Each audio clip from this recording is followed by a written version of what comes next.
Мястото, което ще посетим днес, е село Бели пласт, разположено в източните Родопи. Тук се намира едно от ясно забележимите места, приковаващи вниманието на всеки докоснал се до него.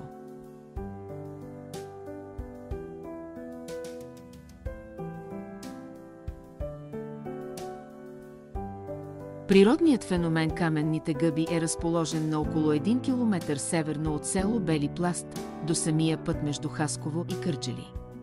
Скалните образования, наподобяващи огромни гъби, са обявени за природна забележителност през 1974 година.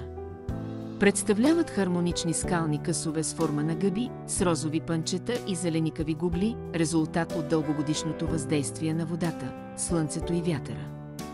Височината на пънчетата и ширината на гублите достига до 2,5 метра. Извеени са фриолитови вулкански туфи. Туфите, от които са се оформили каменните гъби, са резултат от интензивна подводна вулканична дейност, датираща от времето на Палеогена. Различното оцветяване се дължи на различни примеси от минерални включения. Така в продължение на милиони години природата е оформила тази прекрасна композиция.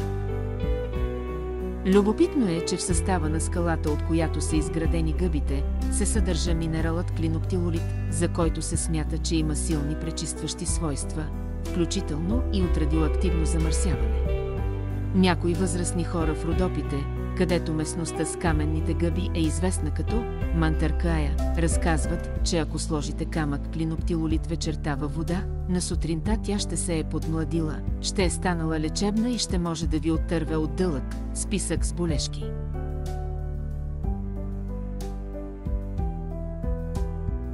Според преданието въглищарят Радоил имал 4 дъщери.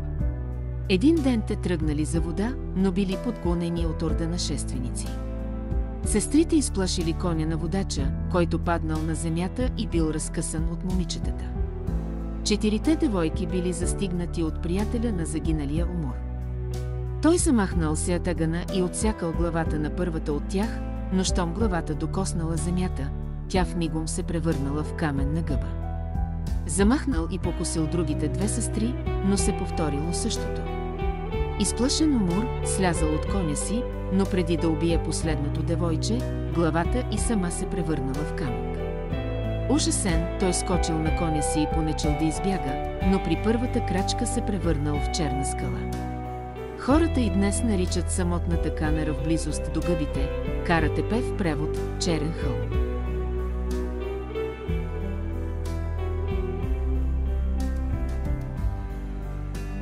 Каменните гъби край село Бели пласт са вашата дестинация, ако ви привличат скрити и малко известни кътчета в България, искате да видите гъби по-високи от вас и да се докоснете до феномен, създаден от природата.